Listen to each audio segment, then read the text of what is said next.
வணக்கம். கல்லூரி வாசல் நிகழ்ச்சிக்கு உங்களை வரவேற்பது வி விஷ்ணுராஜ். பிளஸ் டூ முடித்த மாணவர்கள் அடுத்து என்ன துறையை தேர்ந்தெடுத்து படிக்கலாம், எந்த கல்லூரியில் சேரலாம், மேலும் அவர்களுடைய திறமையை வளர்த்துக் கொள்வதற்கான வழிமுறைகள் என்ன என்பதை கல்லூரி வாசல் நிகழ்ச்சியின் வாயிலாக நாம் பார்த்து வருகிறோம். அந்த வகையில் இன்றைய நிகழ்ச்சியில் பொறியியல் படிப்புகள் குறித்து நாம் பார்க்க இருக்கிறோம். நேயர்கள் தங்களது சந்தேகங்களை கேட்டு தெரிந்து கொள்ளலாம். இன்றைய நிகழ்ச்சியில் நம்முடன் இணைகிறார் அண்ணா பல்கலைக்கழகத்தின் முன்னாள் துணைவேந்தர் திரு கலாநிதி அவர்கள். வணக்கம் சார். விஸ்வநாதன் அவர்கள். சார், இப்போ பேசிக்கா பாக்குறோம் அப்படின்னா விண்ணப்பங்கள் லாஸ்ட் இயர் அப்படிங்கிறதுக்கும் இந்த வருஷம் குறைஞ்சிருக்கு. இந்த லெவல்ல என்ன மாதிரியான கோர்சஸ்க்கு இந்த வருஷம் குறைஞ்சிருக்கு, எந்த மாதிரியான ஸ்கோப் கோர்சஸ்க்கு இந்த வருஷம் ஸ்கோப் அதிகமா இருக்குன்ற மாதிரி இருக்கும்? அதாவது அப்ளிகேஷன்ஸ் குறைஞ்சதுக்கு ஒரு மிகவும் வருத்தமளிக்க செய்தியா தான் நான் பாக்குறேன். ஏன்னு கேட்டீங்கன்னா, நம்ம தமிழகத்துல 550 பொறியியல் கல்லூரிகளுக்கு மேல இருக்கு. 2.5 லட்சம் மாணவர்கள் படிக்கக்கூடிய வசதிகளை ஏற்படுத்தி இருந்தோம். இன்னைக்கு 80,000 அப்ளிகேஷன்ஸ் தான் வந்திருக்குன்னு சொல்லும் பொழுது அதுக்கு காரணம் என்னன்னு நம்ம சீரியஸா அனலைஸ் பண்ணணும்.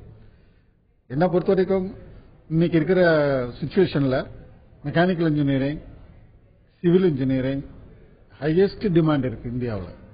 இன்னும் சொல்ல போனா மத்திய அரசாங்கத்துடைய மேக் இன் இந்தியா திட்டங்கள், ஸ்மார்ட் சிட்டிஸ் திட்டங்கள், ஏர்கிராப்ட் மேனுபேக்சரிங், இது போன்ற சர்வதேச நாடுகளோட ஏற்படுத்த ஒப்பந்தங்கள் படியே பாத்தீங்கன்னா அடுத்த ஒவ்வொரு ஆண்டுக்கும் ஒவ்வொரு வருஷத்துக்கும் 10 லட்சம் இன்ஜினியர்ஸ் தேவைப்படுறாங்கன்னு சொல்றாங்க. அப்படி இருக்கும்பொழுது இது ஏன் மாணவர்கள் அதை உணரல, பெற்றோர்கள் அது இன்னும் அவேர்னஸ் வரலங்கிறது எனக்கு சரியா தெரியல. ஓகே, பட் லாஸ்ட் இயர் கூட கம்பேர் பண்ணும்போது இந்த வருஷம் அப்ளிகேஷன்ஸ் ரொம்ப குறைவா தான் வந்திருக்கு அப்படின்னு. இந்த நிலையில ஸ்டூடெண்ட்ஸ் அப்ளை பண்ணிருக்கிற ஸ்டூடெண்ட்ஸ்க்கும் நல்ல ஒரு கிரேடான ஒரு காலேஜ் கிடைப்பதற்கான வாய்ப்புகள் இந்த அளவுக்கு? கண்டிப்பா. ஏன்னா போட்டியே இந்த வருஷம் ரொம்ப குறைவு அப்படின்றப்ப நான் எதிர்பார்த்த காலேஜ் எனக்கு கிடைப்பதற்கான வாய்ப்புகள் எந்த அளவு? 2.5 லட்சம் சீட் இருக்கிற இந்த தமிழ்நாட்டில் 80,000 அப்ளிகேஷன்ஸ் தான் வந்திருக்குன்னு சொன்னா, இந்த முதல் டாப் ரேங்க் காலேஜஸ்லயே இந்த 80,000 மாணவர்களுக்கும் வேலை கிடைக்கும், அட்மிஷன் கிடைக்கும்னு நம்பிக்கை இருக்கு. அதனால அவங்க வேண்டிய குரூப் பிரான்சஸ் எடுத்து படிக்கலாம். ஓகே. ஆனா இன்னும் ஓரிரு நாட்கள் இருக்கிறதுனால ஆசோலேஷன்ல இருக்கிற மைண்ட்ஸ் இருக்கிற ஒரு மாணவர்கள் நிச்சயமாக பொறியியல் படிச்சா அவங்க நல்ல வேலை கிடைக்குங்கிற நம்பிக்கையை ஏற்படுத்திட்டு அவங்க அப்ளிகேஷனை யூனிவர்சிட்டிக்கு அனுப்பலாம். ஓகே சார், இப்ப நம்ம தொடர்ந்து பேசுவோம். ஒரு காலர் வந்திருக்காங்க. வணக்கம், உங்களுடைய சந்தேகம் என்ன சொல்லுங்க? சார், என் பேர் கிரீஷ், திருச்சியில இருந்து பேசுறேன் சார். வணக்கம், சொல்லுங்க சார். என் son 197.5 sir cut off. Okay. நாங்க பிசி கிறிஸ்டியன் சார். நாங்க ஓகே. எனக்கு டாப் காலேஜ்ல கிடைக்குமான்னு தெரியணும் சார். 197.5 டாப் காலேஜஸ்ல கிடைக்கும் உங்களுக்கு. கிடைக்கிறதுக்கான வாய்ப்புகள் PSG, GCT, CIT, SSN, RMK இது போன்ற சில காலேஜ்கள் கிடைக்கிறதுக்கு வாய்ப்பு இருக்கு. Okay sir. இன்னொரு காலர் வந்திருக்காங்க, ஈரோடுல இருந்து செந்தில். வணக்கம் செந்தில், உங்களுடைய சந்தேகம் என்ன கேளுங்க. சார் வணக்கம் சார். வணக்கம், சொல்லுங்க. இந்த year engineering cut off rice ஆகுன்னு சொல்லியிருக்காங்க சார். ஏன்னா மேத்ஸ் சென்டம் அதிகமா இருக்கிறதுனால இன்ஜினியரிங் கட் ஆஃப் அதிகமாகுன்னு சொல்லியிருக்காங்க. எந்த அளவுக்கு ரைஸ் ஆகுன்னு தெரியலங்க சார். என்னோட சன் 198.25 கட் ஆஃபுங்க சார். ஓகே. கம்ப்யூட்டர் சயின்ஸ் எடுக்கலான்னு இருக்கா. ஒருவேளை லோ லெவல் காலேஜஸ் போகும்போது இந்த டீம்டு யூனிவர்சிட்டி மாதிரி காஸ்ட் நம்பர் எடுத்தா யூஸ்ஃபுல்லா இருக்குமான்னு தெரிஞ்சுக்கிறதுக்கு கேட்கிறேன். அவர் கட் ஆஃப் 198.25. 198க்கு அவர் நல்ல காலேஜே கிடைக்குமே. Very good college. ஏன்னா ஒரு கீழே ரொம்ப ரைஸ் ஆகுன்னு சொல்றதுனால ஒரு டவுட்டுங்க. இல்ல அந்த அளவுக்கு வராது. 198க்கு உங்களுக்கு நல்ல காலேஜ் கிடைக்கும். நீங்க தைரியமா வெயிட் பண்ணலாம். கவர்மெண்ட் காலேஜஸ் இருக்கு, ஜிசிடி இருக்கு, சிஐடி இருக்கு, சேலம் இன்ஜினியரிங் காலேஜ் எல்லாம் இருக்கு. அதனால உங்களுக்கு அதெல்லாம் ஈஸியா கிடைக்கும். Okay sir. இப்போ டீம்டு காலேஜஸ் எல்லாம் இருக்கு. சோ அண்ணா யூனிவர்சிட்டி அஃபிலியேட்டட் காலேஜஸ் இல்லாம நான் டீம்டு காலேஜுக்கு போகணும் அப்படின்னு, டீம்டு யூனிவர்சிட்டி போகணும் அப்படின்னு நினைக்கக்கூடிய ஸ்டூடெண்ட்ஸ் அப்படி நினைப்பதற்கான காரணங்கள் என்ன? ஒருவேளை எனக்கு அண்ணா யூனிவர்சிட்டியில அஃபிலியேட் ஆன காலேஜஸ்ல நல்ல காலேஜஸ் கிடைக்கிறது இல்லை அப்படின்றதுனால டீம்டு யூனிவர்சிட்டிஸ் போறதுக்கான வாய்ப்பு? அதாவது டீம்டு யூனிவர்சிட்டிஸ் நிறைய அட்வர்டைஸ்மெண்ட் பண்றாங்க, பப்ளிசிட்டி கொடுக்குறாங்க. அவங்கள பில்டிங்ஸ்ல பார்த்தே எல்லாரும் ஓரளவுக்கு அதை பத்தி அதிசயிக்கத்தக்க வகையில வளர்ச்சி அடைஞ்சிருக்காங்க. குவாலிட்டி பத்தி அவங்க தெரிஞ்சுக்கிட்டு தான் டீம்டு யூனிவர்சிட்டியில சேரணும். டீம்டு யூனிவர்சிட்டி நம்ம தரம் இல்லைன்னு சொல்ல முடியாது. அதே சமயத்தில் ஸ்டூடெண்ட்ஸ் அந்த யூனிவர்சிட்டிக்கு போய் அந்த குவாலிட்டி அசஸ் பண்ணி முன்னாள் மாணவர்களை சந்திச்சு அந்த யூனிவர்சிட்டியில படிச்சவங்களுக்கு நல்ல வேலை கிடைக்குதான்னு தெரிஞ்சுக்கிட்டு சேரலாம். பேசிக்கா ஒரு டீம்டு யூனிவர்சிட்டி போறோம் அப்படிங்கிறது நீங்க சொன்னீங்க. இதுக்கு முன்னாடி இன்ஃப்ராஸ்ட்ரக்சர் இந்த மாதிரி பில்டிங்ஸ் எல்லாம் பார்த்து உள்ள போய் சேர்றாங்க. So students 12th standard students முடிச்சு வெளியே வர்றவங்களுக்கு நீங்க சொல்லக்கூடிய அறிவுரை என்ன, அதை பத்தி நம்ம தொடர்ந்து பேசுவோம். ஒரு காலர் வந்திருக்காங்க தர்மபுரியில இருந்து ரஷிகா. வணக்கம் ரஷிகா, உங்களுடைய சந்தேகம் என்ன சொல்லுங்க. சார், என்னுடைய பிரதர் வந்து 198.5 கட் ஆஃப் வாங்கிட்டாங்க சார். ஓகே, அவங்களுக்கு வந்து அண்ணா யூனிவர்சிட்டி கிடைச்சி சான்ஸ் இருக்குங்களா? நாங்க வந்து பிசி கம்யூனிட்டியில வரோங்க சார். 198.5 கட் ஆஃப் எடுத்திருக்காரு. அவங்களுக்கு அண்ணா யூனிவர்சிட்டியில என்ன பிரான்ச் கிடைக்கும்னு இப்ப சொல்ல முடியாது. பட் கண்டிப்பா அவங்களுக்கு கிடைக்கிறதுக்கு வாய்ப்பு இருக்கு. பட் உங்க பிரதர் வந்து என்ன பிரான்ச் எடுக்கணும்னு நினைக்கிறாருமா? ட்ரிபிள் எடுக்கலாம்னு நினைக்கிறோம் சார். கொஞ்சம் டவுட் தான், கொஞ்சம் டவுட். அதுக்கான போட்டிங்கிறது எப்பவும் இருந்து இந்த வருஷம் கொஞ்சம் கட் ஆஃப் அதிகமா இருக்கு இல்லையா? 9000 ஸ்டூடெண்ட்ஸ் மேத்ஸ்ல சென்டம் வாங்கியிருக்காங்க. ரைட், அதனால கொஞ்சம் கட் ஆஃப் இன்க்ரீஸ் ஆயிருக்கும். ஓகே, 1 மார்க் டிஃபரன்ஸ்ல ஒரு வேலை கிடைச்சாலும் கிடைக்கலாம். Fine. So depends on luck. Okay sir. சரி, இப்போ அதான் 12th ஸ்டாண்டர்ட் ஸ்டூடெண்ட்ஸ் பேசிக்கா இப்போ வந்து முடிச்சிட்டாங்க. இதுக்கு முன்னாடி, அதாவது ரிசல்ட் வர்றதுக்கு முன்னாடி நான் இந்த கோர்ஸ் எடுக்க போறேன், இந்த காலேஜ் செலக்ட் பண்ண போறேன் அப்படின்லாம் வந்து ஒரு தாட்ல இருந்துட்டு இருந்திருப்பாங்க. இப்போ 12th ரிசல்ட் வந்ததுக்கு அப்புறம் இதுதான் பொசிஷன், சோ இதை வச்சு நான் என்னோட மார்க்கை வச்சு நான் மூவ் பண்ணணும் அப்படிங்கிற நிலையில ஸ்டூடெண்ட்ஸ்க்கு நீங்க கொடுக்கக்கூடிய அறிவுரை என்ன? இப்போ இன்ஜினியரிங் பொறுத்த வரைக்கும் ஸ்டூடெண்ட்ஸ் என்ன பண்ணணும்? அதாவது பொதுவா 12th ஸ்டாண்டர்ட் ஸ்டூடெண்ட்ஸ் எல்லாருமே ஒரு கேரியர் அப்ஜெக்டிவ் வந்து ஆரம்பத்துல இருந்து பிளான் பண்றதே இல்ல. அவங்க எக்ஸாமினேஷன் பாயிண்ட் ஆஃப் வியூல படிச்சுட்டு இப்பதான் நம்ம எந்த கல்லூரிக்கு போனா என்ன கோர்ஸ் எடுக்கணுங்கிற ஒரு சந்தேகத்தை அவங்க அதிகமா வருது. இந்த நேரத்தில் நான் என்ன சஜஸ்ட் பண்றேன்னா, பேரண்ட்ஸ் அண்ட் ஸ்டூடெண்ட்ஸ் அண்ட் ஃபேமிலியோட உட்காந்து முதல்ல அவங்க டிஸ்கஸ் பண்ணணும். என்ன கல்லூரி, எந்த கோர்ஸ் எடுக்கலாங்கிறத பத்தி அவங்க டிஸ்கஸ் பண்ணணும். அவங்க ஒரு முடிவுக்கு வந்த பின்னால அந்த பர்டிகுலர் கல்லூரிகளை போய் அவங்க விசிட் பண்ணணும். அந்த கல்லூரியில படிக்கிற மாணவர்களையோ அல்லது பேராசிரியர்களையோ முன்னாள் மாணவர்களை சந்திச்சு அந்த கல்லூரியுடைய தரத்தை பத்தி முதல்ல அவங்க தெரிஞ்சுக்கலாம். ரெண்டாவது என்னன்னா, ஒரு பர்டிகுலர் கோர்ஸ் தான் எனக்கு வேணும்னு அவங்க வந்து ரொம்ப பிடிவாதமா இல்லாம இன்ஜினியரிங்கிற பேசிக் பிராட் பேஸ்டு கோர்ஸ்ல அவங்க எதை வேணாலும் எடுத்து படிக்கலாம். நம்ம நாட்டில் பொறுத்த வரைக்கும் இன்னும் அடுத்த ஒரு 15-20 ஆண்டுகளுக்கு வேலை வாய்ப்பு ரொம்ப நல்லா இருக்கு. அதை மட்டும் என்னால் உறுதியா சொல்ல முடியும். லட்சக்கணக்கான இன்ஜினியர்ஸ் தேவைப்படுற இந்த நாட்டுக்கு நம்ம இளைஞர்கள் அதில் ஆர்வம் செலுத்தி கல்வியில் வெற்றி பெறுவதற்கான முயற்சியை செய்ய வேண்டுமே தவிர இந்த கோர்ஸ் தான் எடுத்தா வேலை கிடைக்கும், இந்த கோர்ஸ்க்கு வேலை கிடைக்காதுன்னு இந்த நேரத்தில் நம்ம யாருக்கும் அட்வைஸ் பண்ண தயாரா இல்ல. Right, okay sir. ஒரு காலர் வந்திருக்காங்க சென்னையில இருந்து ராஜி. வணக்கம் ராஜி, உங்களுடைய சந்தேகம் என்ன கேளுங்க. ஹலோ, பிடெக் பயோடெக்னாலஜி கோர்ஸ் பத்தி கொஞ்சம் சொல்லுங்க, அண்ட் அதோட ஸ்கோப் பத்தி வேணும். ஓகே, பிடெக் பயோடெக்னாலஜி இந்தியாவில் ஒரு கடந்த 10 வருஷமா தான் ரொம்ப நல்லா டெவலப் ஆயிட்டு இருக்குது. பல சர்வதேச நிறுவனங்கள் வந்து பயோடெக்னாலஜி இண்டஸ்ட்ரி ஆரம்பிச்சிருக்காங்க. ட்ரக் டிஸ்கவரியில இருந்து பார்மாஸ்டிக்கல் இண்டஸ்ட்ரியில இருந்து மெடிக்கல் ஃபீல்டு வரைக்கும் பயோடெக்னாலஜியோட அப்ளிகேஷன்ஸ் நிறைய இருக்குது. அதனால இவங்க பிடெக் மட்டும் படிச்சா போறாது, அதுக்கு மேல எம்டெக் படிக்கணுங்கிற ஒரு ஆர்வத்தோட அவங்க படிச்சாங்கன்னா ஒரு நல்ல சயின்டிஸ்ட்ங்கிற நிலைமையில அவங்க முன்னுக்கு வர முடியும். நிறுவனங்கள் நிறைய பயோடெக்னாலஜி இண்டஸ்ட்ரீஸ் வந்துட்டு இருக்குது இந்தியாவில். அதனால தைரியமா அந்த பயோடெக்னாலஜி கோர்ஸ் எடுத்து படிக்கிற ஆர்வம், ஒரு இன்ட்ரெஸ்ட் இருந்தால் அதை பற்றி படிக்கலாம். சார், இப்போ அண்ணா யூனிவர்சிட்டி கீழே அப்ளிகேட் ஆயிருக்கக்கூடிய இன்ஜினியரிங் காலேஜஸ், இப்போ நான் வந்து கவுன்சிலிங் போறேன். கவுன்சிலிங் போகும்போது எனக்கு ஒரு லிஸ்ட் ஆஃப் காலேஜஸ் அதுல இருக்கும். நான் எல்லா அட்மோஸ்ட் அட்லீஸ்ட் நான் வந்து ஒரு 10 காலேஜாவது நான் ஒரு லிஸ்ட் வச்சுட்டு அந்த லிஸ்ட் ஆஃப் காலேஜஸ் நான் போய் விசிட் பண்ணி எப்படி இருக்குங்கிறத பார்த்துட்டு வந்தாதான் கவுன்சிலிங்ல இந்த காலேஜ் எடுக்கலாமா வேண்டாமா அப்படிங்கறது எனக்கு தெரியும். சோ ஒரு ஸ்டூடெண்ட் வந்து எவ்வளவு காலேஜஸ், நிறைய காலேஜஸ் வச்சாலும் நம்ம கன்ஃபியூஸ் ஆயிக்கும். 5 காலேஜ் தான் நான் செலக்ட் பண்றேன், இல்ல 3 காலேஜ் தான் நான் செலக்ட் பண்ணி வச்சிருக்கேன் அப்படின்னு ஒரு மேக்ஸிமம் லிமிட்னா ஒரு ஸ்டூடெண்ட் எவ்வளவு காலேஜஸ் செலக்ட் பண்ணிக்கலாம். அதுல அந்த காலேஜ் 3 to 5 காலேஜஸ் அவங்க சூஸ் பண்ணலாம். அவங்க போய் அதை இன்ஸ்பெக்ட் பண்ணிட்டு வரலாம், தப்பு இல்ல. ஆனா இப்ப இந்த வருஷம் நிலைமை நிறைய மாறி இருக்கு. நீங்க சொல்றது பார்க்கும்பொழுது இது வரைக்கும் 80,000 அப்ளிகேஷன்ஸ் தான் வந்திருக்குன்னு சொல்லும் பொழுது போன வருஷம் நடந்த அந்த கட் ஆஃப் இந்த வருஷத்துக்கு அப்ளிகேட் ஆகாது. Because last year 1.5 lakh students சேர்ந்திருக்காங்க. இப்ப அதுல பாதி தான் அப்ளிகேஷன்ஸே வந்திருக்குதுன்னு சொன்னா மறுபடியும் கவுன்சிலிங் சமயத்தில் பாத்தீங்கன்னா அதுல ஒரு 25% ஆப்சென்டைசம் இருக்கும்.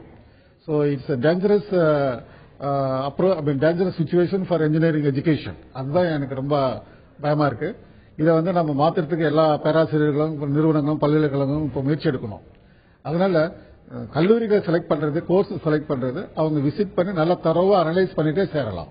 சார், நீங்க எவ்வளவோ ஸ்டூடெண்ட்ஸ் பார்த்திருப்பீங்க. அண்ணா யூனிவர்சிட்டியில படிச்ச ஸ்டூடெண்ட்ஸா இருக்கட்டும், ஐஐடியில படிச்ச ஸ்டூடெண்ட்ஸ், இன்டர்வியூ எடுத்ததுல இருக்கட்டும், எவ்வளவோ ஸ்டூடெண்ட்ஸ் பார்த்திருப்பீங்க. கவுன்சிலிங் போற டைம்ல அவங்க சந்திக்கக்கூடிய பிரஷர் என்ன? அவங்களுக்கு ஒரு ஆன்சைட்டி இருக்கும், நமக்கு இந்த காலேஜ் கிடைக்குமா, அதை எப்படி ஹேண்டில் பண்றது, இந்த காலேஜ் கிடைக்குமா, இந்த கோர்ஸ் கிடைக்குமாங்கிற 2 ஆன்சைட்டியோட தான் உள்ள போவாங்க. அவங்க போறதுக்கு முன்னாலே முதல் நாள்ல இருந்து அவங்க அந்த டிஸ்பிளே, வீடியோ டிஸ்பிளேல எந்தெந்த கல்லூரியில எவ்வளவு சீட் இருக்கு, ரிசர்வேஷன் படி அதுல சீட்டு டிஸ்பிளே பண்ணிடுறாங்க. அதனால அதுலயே 98% ஆன்சைட்டி குறைஞ்சிடும். அவங்க கவுன்சிலிங் ஹாலுக்கு உள்ள போறதுக்கு முன்னால என்ன வேகன்சி இருக்குதுன்னு நினைச்சிட்டு போறாங்களோ 90% அதே கோர்ஸ் கிடைக்கிறதுக்கான வாய்ப்பு இருக்கு. அதனால ஒரு டென்ஷன் ஆக வேண்டியதில்லை, பிரஷர் ஆக வேண்டியதில்லை. அங்க உள்ள போனா அவங்களுக்கு கைட் பண்றதுக்கு நிறைய பேர் இருக்காங்க. அதே சமயத்துல ஒரு ரொம்ப பிரஷரும் கொடுக்க மாட்டாங்க. ஒரு 5 மினிட்ஸ் 10 மினிட்ஸ் டைம் எடுத்து டிசிஷன் எடுக்கலாம். அது வரைக்கும் டைம் கொடுப்பாங்க. சோ அந்த லைஃப் டைம் டர்னிங் பாயிண்ட்ங்கிறது அந்த 5-10 minutes decision. 10 minutes. But at same time அவங்க வந்து ஒரு சாய்ஸோட போகணும். உள்ள போகும்போது ஃபர்ஸ்ட் காலேஜ் அண்ட் கோர்ஸ் எடுத்துக்கணும். அடுத்து செகண்ட் சாய்ஸ் என்ன, தேர்ட் சாய்ஸ் எடுத்துக்கிட்டு உள்ள போனாங்கன்னா நிச்சயமா அந்த 2-3 சாய்ஸ்ல ஏதாவது ஒன்று அவங்களுக்கு கிடைக்கும். ஓகே, அதனால டென்ஷன் ஆக வேண்டாம். Okay fine. ஒரு காலர் வந்திருக்காங்க சென்னையில இருந்து, ஜெகதீஷ். வணக்கம் ஜெகதீஷ், உங்களுடைய சந்தேகம் என்ன கேட்கலாம்? Hello, good evening sir. Good evening, சொல்லுங்க ஜெகதீஷ். நான் என்னோட கட் ஆஃப் மார்க் 175.5 வருது. ஓகே, எந்த மாதிரி காலேஜ் எனக்கு கிடைக்கும் அதுனா டவுட் இருக்கு. என்ன கோர்ஸ் எடுக்கணும்னு இருக்கீங்க? மெக்கானிக்கல் இல்லாட்டி இசி, இது ரெண்டுத்துல ஏதாவது ஒண்ணு. மெக்கானிக்கல் இல்லன்னா இசி? ஆமாங்க சார். ஓகே, 175 இந்த இயற்கான நிலவரத்தை பார்க்கும்போது நல்ல காலேஜ்லயே அவருக்கு சீட் கிடைக்கும். ஒரு அபோவ் ஆவரேஜா ஒரு 10 வருஷம் ஆரம்பிச்ச காலேஜஸ்ல கூட அவருக்கு சீட் கிடைக்கிறதுக்கான வாய்ப்பு இருக்கு. ஓகே சார், இப்போ பேசிக்கா நான் ஒரு ஸ்டூடெண்ட், இப்ப வந்த ஸ்டூடெண்ட் கூட பாத்தீங்கன்னா மெக்கானிக்கல் இல்லன்னா இசி ஒரு டயலமாலேயே தான் இருக்காங்க. நாங்க உள்ள போறப்ப நீங்க சொன்ன அந்த 5 மினிட்ஸ்ல நான் காலேஜ் செலக்ட் பண்ணுவோம்னா, கோர்ஸ் செலக்ட் பண்ணுவோம்னா, சோ அது ஒரு அல்டிமேட் ப்ரெஷர் தான். நான் அது இதையெல்லாம் தாண்டி நான் ஒரு 3 காலேஜ் செலக்ட் பண்ணி வச்சிருக்கேன். அந்த 3 காலேஜ்லயுமே எனக்கு சீட் கிடைக்கல, அடுத்த காலேஜ் நான் செலக்ட் பண்ணணும் அப்படிங்கிறப்ப ஸ்டூடெண்ட் அந்த டைம்ல என்ன பண்ணணும்? ஏன்னா அவங்க உடனே வந்து பேரண்ட்ஸோட ஹெல்ப் தான் தேடி போவாங்க. உடனே என்ன பண்றது அப்படிங்கறது தெரியல. அந்த டைம்ல ஸ்டூடெண்ட் என்ன பண்ணணும்? அங்கேயே யூனிவர்சிட்டி ப்ரொஃபசர்ஸ் இருக்காங்க. ஓகே, ஏதாவது ஒரு டவுட்னா அந்த ப்ரொஃபசர்கிட்ட கேட்கலாம். சோ அங்க யூனிவர்சிட்டி ப்ரொஃபசர்ஸே நம்ம கவுன்சிலிங் ஹால்லே இருக்கிறாங்க. எந்த நேரத்திலயும் இவங்களுக்கு வந்து இந்த கல்லூரி பத்தி டீடைல்ஸ் வேணும்னாலும் கொடுப்பாங்க. அதே சமயத்தில் ஒரு கோர்ஸோட ஆசிலேஷன் இருக்கு, என்னால டிசிஷன் எடுக்க முடியல, நீங்க கைட் பண்ணுங்கன்னா அப்ப அந்த கவுன்சிலிங் ப்ரொஃபசர்ஸ் இவர்கிட்ட இருக்கிற இன்னர் மைண்ட்ல என்ன இருக்கு ஒரு காம்ப்ரமைஸ் பண்ணி இவருக்கு கைட் பண்ணுவாங்க. சோ அந்த ஆன்சைட்டி எல்லாம் மாணவர்களுக்கு தேவையே இல்லை. Okay, okay sir. அடிக்காத பெற்றோர்கள் கூட வந்தால் கூட அவங்களுக்கு உதவி செய்யறதுக்காக பேராசிரியர்கள் எப்பவுமே தயாரா இருக்காங்க. இருந்து விஜயராஜ். வணக்கம் விஜயராஜ், உங்களுடைய சந்தேகம் என்ன கேளுங்க? நான் 197 கட் ஆஃப் மார்க்குங்க. ஓகே, இது ப்ரொடக்ஷன் இன்ஜினியரிங் எடுத்து படிக்கலாம்னு இருக்குங்க. டாப் காலேஜ் கிடைக்குங்களா? சரி, நல்ல நல்ல ஒரு டிஃபரெண்ட் அவுட்லுக். மெக்கானிக்கல் இன்ஜினியரிங் பிரிவுல தான் ப்ரொடக்ஷன் இன்ஜினியரிங் ஒரு பிரிவு வருது. அதனால கோயம்புத்தூர்லயே சில நல்ல கல்லூரிகள்லாம் இருக்கு ப்ரொடக்ஷன் இன்ஜினியரிங் கோர்ஸுக்கு. இவருக்கு நல்ல வாய்ப்பு இருக்கு. அந்த கோர்ஸ் நல்ல ஸ்பெஷலைஸ்டு கோர்ஸ். ஓகே, நானே மாஸ்டர்ஸ் டிகிரி ப்ரொடக்ஷன் இன்ஜினியரிங் தான் படிச்சேன். அதனால அவர் ப்ரொடக்ஷன் டைரக்ட் படிக்கலாம். கோயம்புத்தூர்ல இருக்கிற கல்லூரியில அவர் சேர்ந்து படிக்கலாம்னு சொல்லலாம். ஓகே, சோ இது வந்து கோர் சப்ஜெக்ட்ல வரக்கூடிய ஒரு. ஓகே சார், இன்னொரு காலர் வந்திருக்காங்க விழுப்புரம்ல இருந்து மனோகர். வணக்கம் மனோகர், உங்களுடைய சந்தேகம் என்ன நீங்க கேட்கலாம்? சார் வணக்கம் சார். வணக்கம், சொல்லுங்க. எனக்கு 2 டவுட் இருக்குங்க சார். கம்யூனிட்டி சர்டிபிகேட் 2001 எடுத்த கம்யூனிட்டி சர்டிபிகேட் லேமினேட் பண்ணி இருக்கிறாங்க. இப்போ அதை யூஸ் பண்ணிக்கலாங்களா கவுன்சிலிங்ல? நம்பர் 1. நம்பர் 2 சார், என் பொண்ணு 183 கட் ஆஃப் எடுத்திருக்கிறா. அவளுக்கு இசிஇ ஓரளவுக்கு ஒரு 25 டாப் 25 காலேஜ்ல கிடைக்குங்களா? Thank you sir. Okay, community certificate use பண்றதுல ஒன்றும் ப்ராப்ளம் இல்லை. லேமினேஷன் பண்ணிருக்காங்க, சேஃபா இருக்கு. ஓகே, ஆமா, இட்ஸ் நோ ப்ராப்ளம்.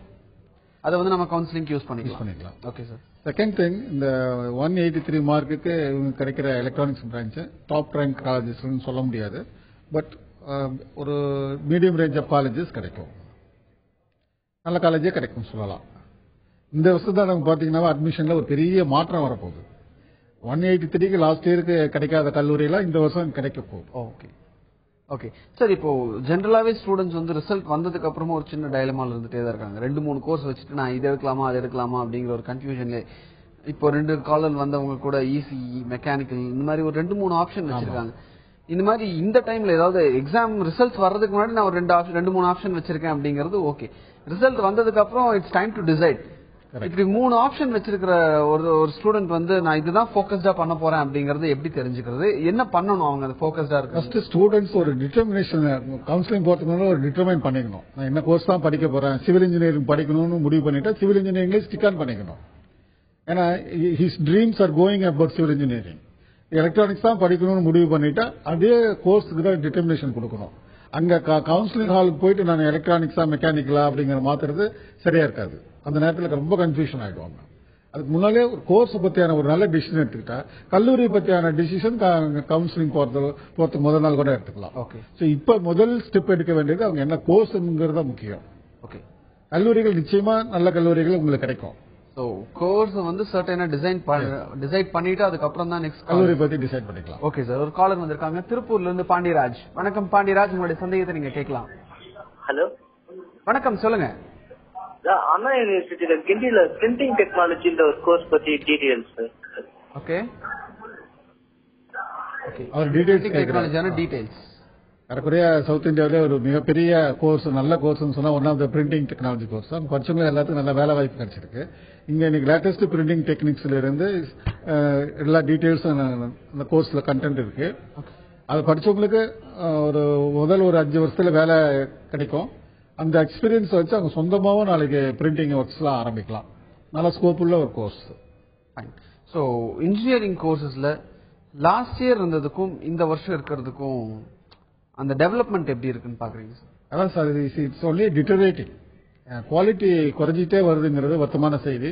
காரணம், எப்போ மக்களிடையே ஒரு நம்பிக்கை குறைந்து விட்டது, இந்த இன்ஜினியரிங் ப்ரொஃபஷன் மேல ஒரு நம்பிக்கையும் தைரியம் இல்லாம அந்த கோர்ஸை புறக்கணிக்க ஆரம்பித்து விட்டார்கள். நினைக்கும் பொழுது வேதனையா இருக்குது. ஒண்ணு, படிச்சா வேலை கிடைக்காதுங்கிற ஒரு காரணம். இரண்டாவது, செலவு, அதுக்காக ஃபீஸ் செலவு பண்றாங்க பாருங்க. பிரைவேட் காலேஜஸ் எக்ஸார்பிட்டண்டா சார்ஜ் பண்றாங்க. அது மக்களிடையே மிகப்பெரிய ஒரு குழப்பத்தை உண்டாக்கி இருக்கு. அதனால அவங்களால அஃபோர்டபிலிட்டி இல்ல. 6 லட்சம் 7 லட்சம் செலவு செய்து ஒரு பிஇ டிகிரி படிச்ச பின்னால ஒரு பையன் வேலை இல்லாம இருந்தா அந்த பெற்றோர்களோட வேதனை எந்த அளவுக்கு அதிகமா இருக்கும். அதனாலேயே இப்போ இது மாதிரி இன்ஜினியரிங் கோர்ஸ் புறக்கணிக்கிறாங்கன்னு நினைக்கிறேன். அதே சமயத்தில் குவாலிட்டியும் குறைஞ்சிட்டு வர்றதுங்கிறது, எம்ப்ளாயபிலிட்டியே இல்லாம வந்துட்டு இருக்காங்க. இந்த இஷ்யூஸ் எல்லாத்தையும் கவர்மெண்ட் கொஞ்சம் அட்ரஸ் பண்ணாங்கன்னா இன்ஜினியரிங் எஜுகேஷனோட ப்ரமோஷன் நல்லா இருக்கும். ரைட். Okay sir. இவ்வளவு நேரம் பொறியியல் கல்விகள் அதில் இருக்கக்கூடிய படிப்புகள் என்னென்ன, ஸோ அதில் என்னென்ன மாதிரியான காலேஜஸ் இருக்கு, எந்தெந்த மாதிரியான கோர்சஸ் இருக்கலாம் அப்படிங்கிறது குறித்த விளக்கங்கள்லாம் கொடுத்து தகவல்களுக்கு நன்றி. இன்றைய கல்லூரி வாசல் நிகழ்ச்சி நிறைவு பெறுகிறது. தொடர்ந்து இணைந்திருங்கள் தந்தி தொலைக்காட்சியுடன்.